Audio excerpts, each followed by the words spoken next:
Welcome to the question of the day. Today's question is from Crystal in Chicago, and Crystal asks, "How do I justify being $3,000 to $4,000 higher than my competitor?" Well, first off, justify sounds a lot like what I often see in the field, which is being reactive.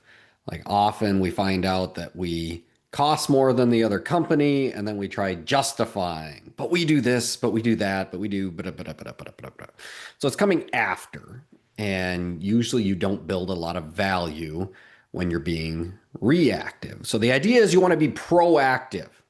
Now, one thing that we got to understand as we enter into this conversation is we don't control the price. The price is the price. It's a math problem. It's a math problem of like, this is what the stuff costs. This is what it costs to run a business. And we want to make this much money. And so therefore the price is this. Cutting that price, making us not profitable, it makes us so we can't grow. And when we can't grow, I mean, really, when you think about it, families depend on this. People depend on this. Livelihoods depend on this. So it is ethical and responsible of us to be profitable, to ask for that price. And honestly, you should be more than your competitors. Like you're doing things right. You're running an ethical and responsible business, and you've done the homework. You know exactly what this costs. And you're in this for the long haul. You're not doing this just to flake out in a year or two like most businesses do. So you should cost more. I always think about like cell phones, and I every time this question comes up, I ask, "What kind of cell phone do you have?" And everybody has either an Apple or they have a Samsung. And I said, "Well, why'd you buy those? Like there's cheaper phones out there. Like go look. If you go online, you can find phones for like 30 bucks, 50 bucks. Like they're no-name phones that don't do anything. They're often flip phones yet. Like but you could do it. Like you could call, you could text, you could get all the functionality you need for much cheaper than the $1,000, $1,200, $1,400, $1,500 phones that we carry around in our pocket in the last 2 years, maybe. So you have to be the Apple of your industry because customers must see that value that they'll be willing to spend that money to go with you because they're going to get a better experience. So I have four swings we're going to take at this. Four things that you can do that are going to help with this question here of how do I justify, I don't like that word, but how do I build value that customers will still want to go with me even though I'm $3,000 to $4,000 higher than the competitor. So four things. So the first one's going to be process. Do you have a process? Do you have a defined process? And typically, like when I'm on a coaching call, I'll say, like, do you have a process that you could email to me right now? Now, it's kind of a trick question. I don't really need them to email it to me, but my point is, do you have it written down somewhere? Like a playbook. If you were a football team, you'd have a playbook. The coach would be walking around with the playbook. The players would all memorize the playbook. They all know this is the play and this is everything we do and when we do it, right? Do we have that kind of process? This is our process that when we enter into a customer's home, this is what we do. Should be written down. Everybody should know the process. But then beyond that, we got to be executing the process. So how do we know that we're executing the process? Typically, this is like a scorecard, or we get this through ride-alongs, right? But can you show me we are executing this process as good as we possibly can? Typically, if I'm on a coaching call, the answer is yes, of course we are, right? And then when I show up for an on-site, often we're not. There's opportunities there. But that's great. I mean, that's the whole point of getting a second set of eyes on this is I'll see things that you don't, right? We're not executing that process as good as we possibly can. So that process though, that's what's going to build value with the customer. So number one is, do we have a well-defined, effective, proven process that we are sure we are executing to the best of our ability in the field? That's number one. Number two, I always ask this question. What makes you better than your competitor? I mean, if we're asking more, we should be better. What makes you better than your competitor? This should be able to be answered easily. And if you can't, the second question I ask is, well, if you don't know why you're better, how the heck is the customer supposed to know that you're better? Yeah, I wouldn't pay $3,000 to $4,000 more for somebody that I can't tell the difference between them and the other guys. I mean, if you had apples, there's two apples. They look exactly the same. They're both red. They both look the same, smell the same, taste the same. One's $20 and one is $2. Of course, I'm going to buy the $2 apple. Why would I buy the $20 apple? So you have to be able to answer that question. What makes you better than your competitor? Now, owners, it's easy for owners to answer that question. Like, this is their blood, sweat, and tears. They know why they're better. They know the reasons they got into this. But everybody else in the company, right? If you're the salesperson in front of the customer, do you know why you're better than your competitors? And so what I would have you do is I'd have you make a long list of all the reasons you're better than your competitors. And it should be a long list. If it's not a long list, we should talk and figure out how we can do the things to make a long list. But we should have a long list of all these reasons we're better than our competitors. And then once we get that list, I would challenge you to purge that list a little bit. And here's what I mean by that. Take out the things that aren't really tangible or the things that everybody says. So a poor example that I would eliminate would be, hey, we do good quality work. I'm sure you do, right? I'm not doubting that, but everybody says that. All your competitors say that. And from the customer's perspective, they don't know the difference until after the fact. So that one, it just kind of falls on deaf ears, right? It's not really going to separate us from our competitors. Now, a good example would be something tangible, something you can point to, right? Like if you have a good Google score or have a lot of reviews, that's tangible. That's other customers did that. You didn't do that, right? That is the true experience that the customer is going to get looking at that Google score and having a high score like a 4.9 or 4.8 or just better than your competitors, right?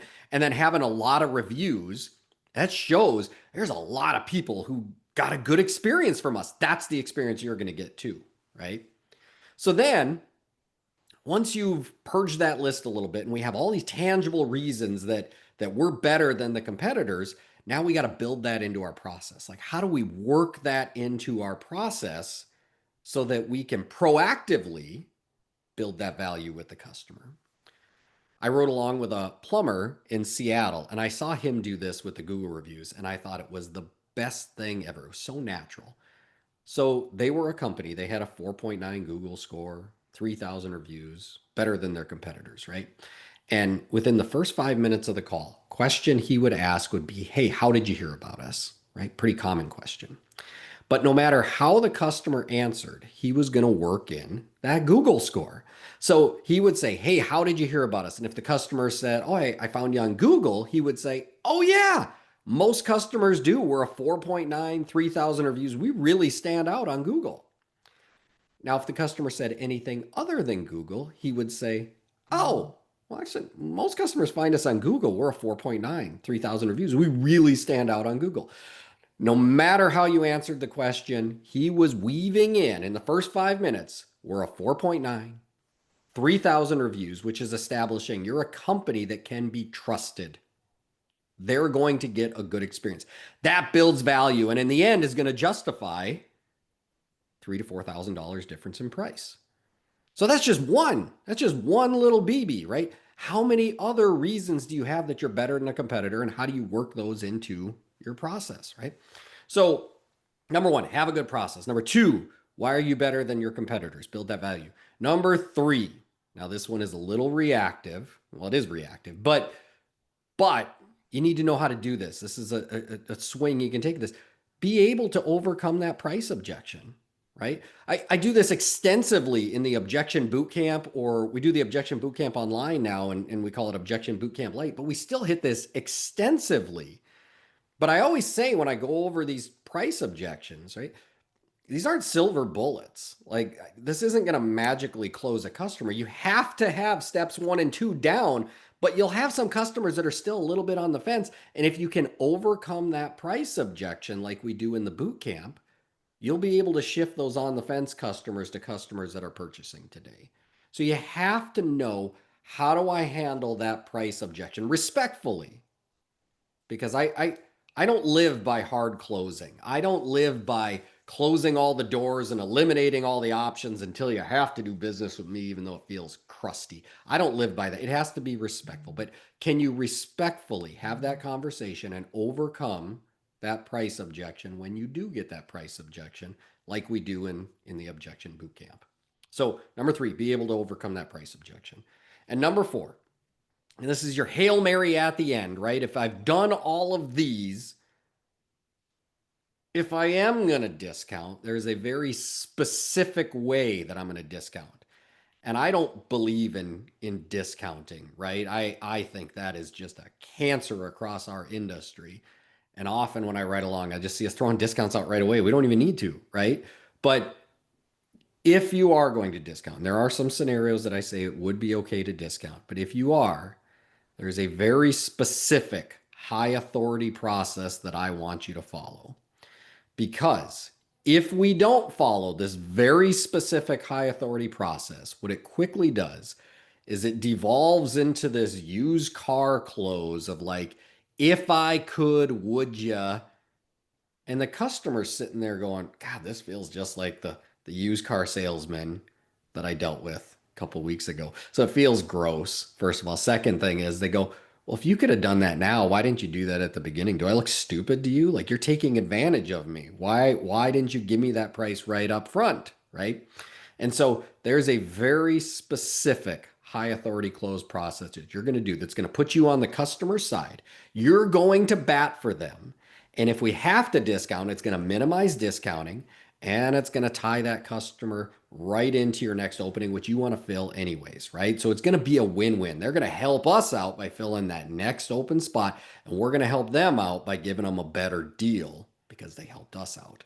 And so often I'll say, you can make things your own, but this is one specific case where I say you have to follow it exactly. If you say exactly what I say, it will lead to success. And I have many companies that prove this right, that when they do it. I just had a company, they started doing this last month, and we had our follow-up call, and I asked, how's it going with that high authority close? And he said, we are closing 80 to 100% of those that we use that high authority close on because they are doing it exactly how they're supposed to be doing it. And it's not a trick. It's not railroading a customer in anything, but it's just creating a win-win opportunity, a win for your customers and a win for the company, and then a win for the employee as well. So price is only an issue in the absence of value. If you do these four things, it will close that gap in terms of value, and customers won't be questioning your $3,000 to $4,000. It'll make sense. So number one, have that process. Rock solid process. Best you can possibly do. Number two, why are you better than your competitor? Build that value in. Why are you better? Number three, be able to overcome the price objection. And number four, if you're going to discount, use that high authority close. This absolutely works. Now, the question said $3,000 to $4,000. It'll close even more than that. I wrote along with a company in Michigan a couple years ago, and the salesperson did this. He did this exact thing. He was the second one in, and he was $7,000 more than the first person in. His price was 14,000 something. The first guy was 7,000. Okay, so he's double the price, $7,000 more. He had a rock star process. He knew why his company was better, and he weaved those things in, and the customer bought. He didn't even have to overcome the objections. He didn't even have to go to number 3 or 4. The customer just purchased. But this was the kicker. The kicker was, as the customer signing the paperwork and scheduling a time, the salesperson said, is there anything else? Any other questions? Anything else I can do for you? And the lady said, no, I just feel blessed. She said the word blessed.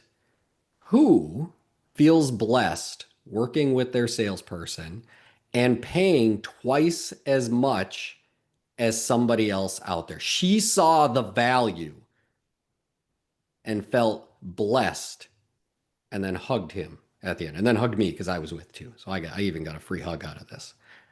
This works. There's no silver bullets, only golden BBs. If you have a question, reach out to me either on social media or email. I'm going to have both listed below in the show description, and let's get it answered. Let's get your questions answered. Or if you are a Nexstar member, schedule a call with me and we can address this in a one-on-one call. We can get very specific to your situation.